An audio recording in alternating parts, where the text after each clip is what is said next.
Good morning to all my students. पहले अपन gender और सेक्स के बारे में अध्ययन कर चुके हैं। इसके साथ साथ जेंडर एजुकेशन का टीचर एजुकेशन में क्या महत्व है इसके बारे में भी अपन अध्ययन कर चुके हैं। और उस टीचर एजुकेशन के अंतर्गत मैंने ये भी बताया था कि बालिका शिक्षा को महत्व दिया जाना चाहिए। अभी भी हरियाणा क्षेत्र में या कई ऐसे क्षेत्र हैं जहाँ पर लड़कियों को शिक्षा के लिए प्रेरित नहीं किया जाता है और लड़कों को अधिक महत्व दिया जाता है लड़कियों की तुलना में। तो कहने का तात्पर्य है कि लड़की और लड़के यानी स्त्री और पुरुष में वर्तमान समय में भी कई स्थानों पर कई क्षेत्रों में भेदभाव देखा जाता है। आज हम पढ़ेंगे लैंगिक असमानता या भेदभाव यानी कि जेंडर डिस्क्रिमिनेशन क्या है। लिंग असमानता से अभिप्राय है स्त्री और पुरुष के अवसरों और अधिकारों की दृष्टि से असमान समझना तथा केवल लिंग के आधार पर उनमें किसी प्रकार से भी भेदभाव करना। लिंग के आधार पर मतलब है कि स्त्रियों का मतलब है सिर्फ घरेलू कार्य और पुरुष का तात्पर्य है कि बाहर के ज़्यादा कार्य करना या जो कठिन काम है जो भारी काम है वो केवल पुरुष ही कर सकते हैं, यह धारणा है। अन्य शब्दों में हम यह भी कह सकते हैं कि लिंग असमानता से अभिप्राय स्त्री और पुरुष या लड़का लड़की में पाई जाने वाली समानता में कमी, अर्थात स्त्री और पुरुष के एक दूसरे के प्रति परस्पर भेदभावपूर्ण व्यवहार से है। अतः यह कहा जा सकता है कि लिंग के आधार पर किए जाने वाले भेदभाव को हम लैंगिक भेदभाव या असमानता कहते हैं। हमारा जो देश है वो पुरुष प्रधान देश है, जहाँ प्रत्येक कार्य में पुरुषों को ही प्रधानता दी जाती है। प्रत्येक व्यक्ति पुत्र की कामना करता है क्योंकि यह माना जाता है कि पुत्र के बिना व्यक्ति की गति नहीं होती। आज भी लड़की को एक हीन भावना से देखा जाता है, बोझ समझा जाता है। लड़कियों को लड़कों की तुलना में आज़ादी भी नहीं दी जाती है। बचपन से ही वह पिता के संरक्षण में रहती है। लिंग असमानता के समस्या एक हमारे देश की मुख्य समस्या है। अभी भी अगर लड़कियां रात को लेट आती है कुछ क्षेत्रों में, मैं बहुत बड़ी महानगरों की बात नहीं कर रही हूँ, लेकिन अभी भी ग्रामीण क्षेत्रों में और ग्रामीण से भी कई अन्य क्षेत्रों में अभी भी लड़कियों को अगर देर रात तक बाहर रहती हैं तो यह चिंताजनक विषय है कि नहीं, लड़कियों को समय, लड़के भले बहुत देर रात तक भी आते हैं तो यह मान्यता है कि वो आ जाए तो कोई बात नहीं। यानी कि लड़के और लड़की में वर्तमान समय में भी भेदभाव देखा जाता है। जो लिंग असमानता है या लैंगिक भेदभाव है, इसके कई कारण हैं।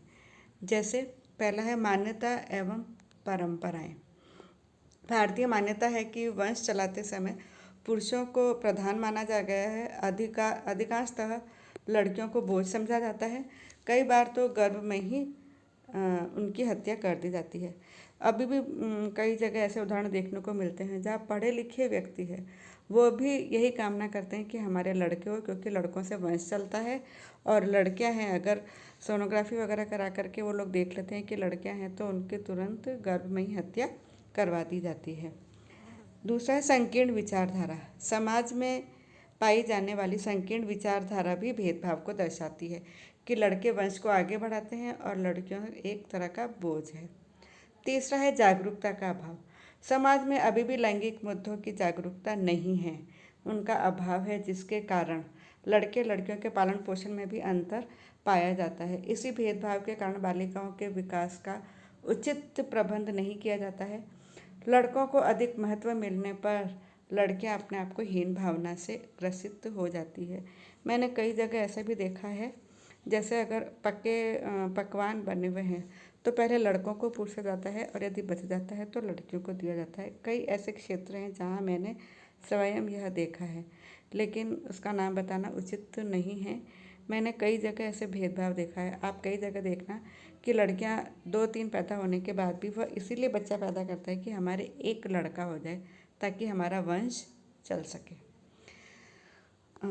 चौथा है अशिक्षा।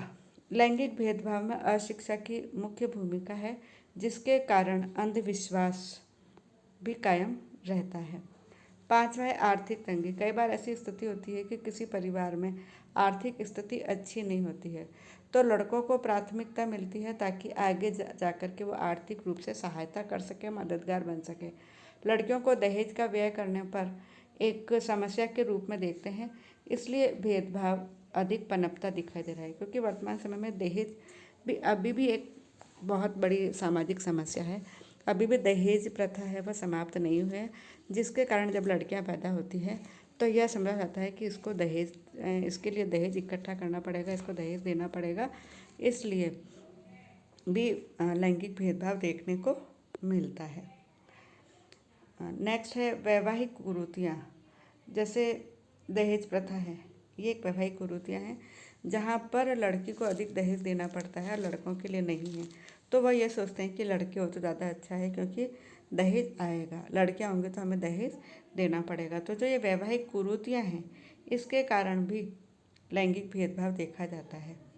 नेक्स्ट है पुरुषों पर आर्थिक निर्भरता। कई स्थान ऐसे हैं जहाँ पर महिलाएं अपने जीवन यापन करने के लिए पुरुषों पर निर्भर रहती है, इसलिए भी असमानता का व्यवहार देखा जाता है। लैंगिक भेदभाव समाप्ति के उपाय भी हो सकते हैं, यानी जो ये भेदभाव के कारण हैं हम इनको समाप्त भी कर सकते हैं, इनको दूर कर सकते हैं। कैसे? जैसे है जन शिक्षा प्रसार। हम विभिन्न प्रकार के कुछ ऐसे कार्यक्रमों का आयोजन कर सकते हैं, कुछ ऐसा प्रचार प्रसार कर सकते हैं जिसके माध्यम से, जैसे वर्तमान समय में कोर्स में भी है कि जेंडर डिस्क्रिमिनेशन या जेंडर एजुकेशन जैसे बीएड में इसीलिए रखा गया है ताकि आप लोगों को यह पता लगे कि जेंडर डिस्क्रिमिनेशन को कैसे दूर किया जा सकता है, ताकि आप जहाँ जहाँ स्थानों पर जाएँ और जब आप शिक्षक बने तो इस भेदभाव को कैसे दूर कर सकते हैं और कैसे इन दोनों में समानता ला सकते हैं। ये इसका एक कारण है। दूसरा है जागरूकता लाना। लैंगिक समानता लाने के लिए सबसे पहले जागरूकता का लाना जरूरी है। जागरूकता का मीन्स है हम विभिन्न सहायक सामग्रियों के माध्यम से, नाटक के माध्यम से, संगोष्ठियों के माध्यम से, वर्कशॉप के माध्यम से यह जागरूकता लाई जा सकती है कि हम जेंडर डिस्क्रिमिनेशन को हटाएं और हम जेंडर इक्वलिटी की बात करें, जेंडर समानता की बात करें। तीसरा है बालिका शिक्षा का प्रसार। वैसे तो वर्तमान समय में बालिका शिक्षा प्रसार के लिए कई सारी योजनाएं सरकार ने बनाई है कि किस प्रकार से हम बालिकाओं को प्रेरित करें शिक्षा के लिए। जैसे मिड डे मील है, निःशुल्क पुस्तकों का प्रावधान है, और कई सारे ऐसे हैं कि इनको प्राथमिक स्तर पर इनको मतलब पास कर दिया जाए या उत्तीर्ण कर दिया जाए, अगली कक्षा में बिठा दिया जाए। ऐसे कई सारी योजनाएं हैं जो बालिका शिक्षा के लिए प्रेरित करते हैं। बालिकाओं हेतु पृथक व्यावसायिक विद्यालयों की स्थापना है। बालिकाओं को आत्मनिर्भर बनाने के लिए और उनको आत्मविश्वासी बनाने के लिए आवश्यक है कि व्यावसायिक विद्यालयों की स्थापना की जाए, ताकि वह स्वयं कुछ उद्योग का निर्माण कर सके और आत्मनिर्भर बन सके, कुछ लघु उद्योग चला करके आत्मनिर्भर बन सके। नेक्स्ट है सामाजिक कुप्रथाओं को रोकना। अगर हम दहेज प्रथा को समाप्त कर देंगे और यदि हम ये जो सामाजिक कुरीतियाँ हैं इनको समाप्त कर देंगे तो हम अवश्य ही जेंडर इक्वलिटी ला सकते हैं, जेंडर में समानता ला सकते हैं। नेक्स्ट है सुरक्षात्मक वातावरण। जैसे कि लड़कियां जैसे बाहर नौकरी करने जाती है तो नाइट में होता है तो उनके लिए कैब की व्यवस्था करना है, या उनके साथ इस तरीके की व्यवस्था करना है कि उनको सुरक्षा प्रदान कर सके। तो कई सारी ऐसे सुरक्षात्मक वातावरण प्रदान किया जाए तो उनमें आत्मविश्वास विकसित हो सकता है, उनमें कॉन्फिडेंस हो सकता है कि मैं ये काम कर सकती हूँ। और लास्ट में है संवैधानिक उपचार। कई सारे ऐसे नियम कानून बने हुए हैं जो जेंडर इक्वलिटी को बढ़ावा देती है, जेंडर इक्वलिटी को आगे बढ़ाती है, और जो ये भेदभाव है इसको समाप्त किया जा सकता है। वैसे तो वर्तमान समय में शिक्षा का प्रसार इतना हो चुका है कि हाँ जेंडर इक्वलिटी आने लगी है, जो जेंडर डिस्क्रिमिनेशन है वो कम हुआ है। लेकिन अगर हम अंदर इंटीरियर में कई क्षेत्र में जाएं, ग्रामीण क्षेत्र में, तो वहाँ पर अभी भी लैंगिक भेदभाव देखा जाता है। बाकी अगर बाहरी क्षेत्र में देखा जाए तो धीरे धीरे शिक्षा के प्रसार का होने के कारण हम इस असमानता को दूर कर सकते हैं और लैंगिक में समानता ला सकते हैं, जो कि बहुत ही आवश्यक है।